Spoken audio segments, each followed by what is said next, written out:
Good afternoon student and welcome to all of you. In previous lecture we are seeing electronic theory of valency chemical bond. त्यात electron म्हणजे काय, nucleus म्हणजे काय, chemical bond म्हणजे काय, types of chemical bond हे बघितलं. तर आपण बघणार इलेक्ट्रोव्हॅलन्सी. तर इलेक्ट्रोव्हॅलन्सी म्हणजे काय, in the formation of an electrovalent compound और ionic compound the number of electron lost or gained by one atom of an element to achieve the nearest inert gas electron configuration is known as its electrovalency. समजा एखाद्या इलेक्ट्रॉनने त्याचे electronic configuration complete करण्यासाठी काही एका इलेक्ट्रॉनची गरज राहते किंवा एक इलेक्ट्रॉन त्याच्याकडे जास्त राहतो, त्याच्यामुळे म्हणजे एक्स्ट्रा इलेक्ट्रॉन राहतो तो लॉस करतो, त्यालाच काय म्हणतात, ते शेजारचे इलेक्ट्रॉन लॉस करतो त्यालाच काय म्हणतात, इलेक्ट्रोव्हॅलन्सी. फॉर एक्झाम्पल तसंच आपण रेग्युलर एक्झाम्पल बघू शकतो. सोसायटीमध्ये काही गरीब लोक राहतात, काही श्रीमंत लोक राहतात.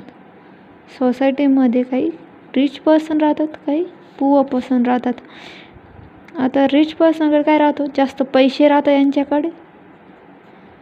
यांच्याकडे कमी पैसे राहतात.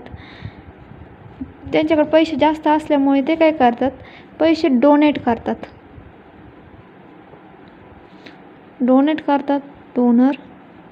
आणि ह्या गरीब माणसाकडे पैसा कमी राहतो, त्याला पैशाची गरज राहते, त्याच्यामुळे तो पैसे ॲक्सेप्ट करतो, तो झाला ॲक्सेप्टर.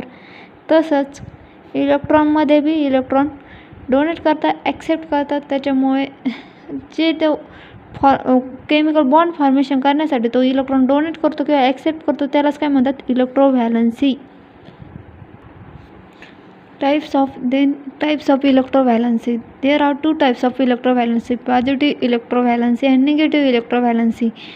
Positive electrovalency त्यालाच म्हणतात ionic valency.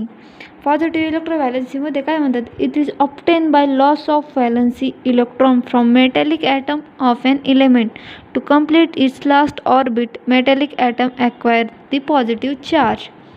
Positive electron valency म्हणजेच काय, श्रीमंत म्हणजे त्या इलेक्ट्रॉनमध्ये जास्त एक्स्ट्रा इलेक्ट्रॉन राहतात, त्याच्यामुळे ते लॉस्ट करतात. फॉर एक्झाम्पल आपलं पिरियोडिक टेबल आहे, पिरियोडिक टेबलमध्ये फर्स्ट अँड सेकंड ए ग्रुपमध्ये जास्त इलेक्ट्रॉन आहे, जास्त इलेक्ट्रॉन अवेलेबल आहे, त्याच्यामुळे ते लॉस्ट करतात, त्यालाच पॉझिटिव्ह इलेक्ट्रॉन व्हॅलन्सी म्हणतात. आता सोडियम हा आपला इलेक्ट्रॉन्स आहे. फॉर एक्झाम्पल आपण सोडियमचं घेऊ. सोडियमचा ॲटॉमिक नंबर 11 आहे, त्याचं इलेक्ट्रॉनिक कॉन्फिगरेशन 281 झालं.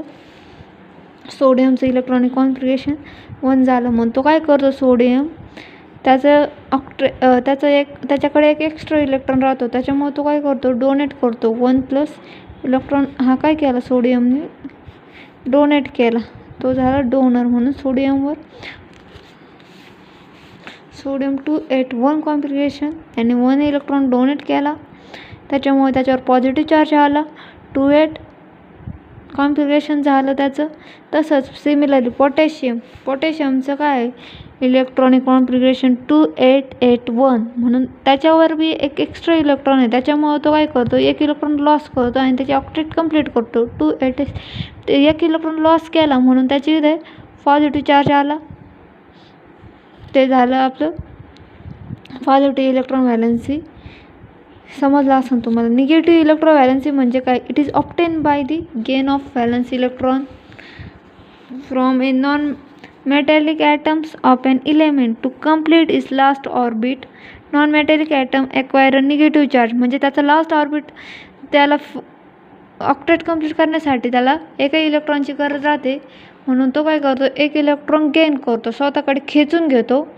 मग त्याच्यामुळे त्याने एक इलेक्ट्रॉन, आता समजा क्लोरीन आहे, क्लोरीनचं इलेक्ट्रॉनिक कॉन्फिगरेशन 287 आहे, त्याच्यामुळे त्याला ऑक्टेट कंप्लीट करण्यासाठी एका इलेक्ट्रॉनची गरज आहे, म्हणून त्याने काय केलं, गेन केला, एक इलेक्ट्रॉन काय केला, गेन केला, त्याच्यामुळे क्लोरीनवर झालं मायनस चार्ज, त्याचं इलेक्ट्रॉनिक कॉन्फिगरेशन झालं 288.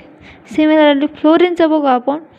फ्लोरीनचा इलेक्ट्रॉनिक कॉन्फिगरेशन 27 आहे, प्लस 1 इलेक्ट्रॉन गेन केला, फ्लोरीनचं इलेक्ट्रॉनिक कॉन्फिगरेशन झालं 28. फ्लोरीन आला मायनस चार्ज, कारण की तो एक इलेक्ट्रॉन ॲक्सेप्ट करतो आहे, त्याच्यामुळे त्याच्यावर मायनस चार्ज आला आहे.